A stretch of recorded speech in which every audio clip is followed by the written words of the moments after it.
Ang mabuting balita ng Panginoon, ayon kay San Lucas.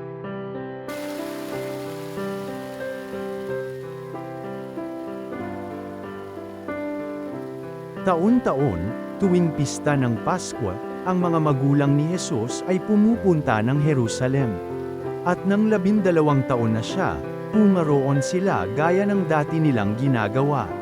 Pagkatapos ng pista, sila'y umuwi na. Nagpaiwan si Jesus sa Jerusalem ngunit hindi ito napansin ng kanyang mga magulang. Sa pag-aakala ng isa na si Jesus ay kasama ng isa, nagpatuloy sila sa maghapong paglalakbay. Nang malaman nilang hindi siya kasama, siya'y hinanap nila sa kanilang mga kamag-anak at kakilala. Hindi nila siya matagpuan, kaya't bumalik sila sa Jerusalem upang doon hanapin.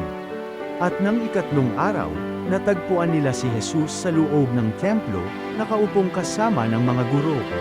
Nakikinig siya sa kanila at nagtatanong, at ang lahat ng nakarinig sa kanya ay namangha sa kanyang katalinuhan. Nagtaka rin ang kanyang mga magulang nang siya'y makita. Sinabi ng kanyang ina, "Anak, bakit naman ganyan ang ginawa mo sa amin? Balisang-balisa na kami ng iyong ama sa paghahanap sa iyo."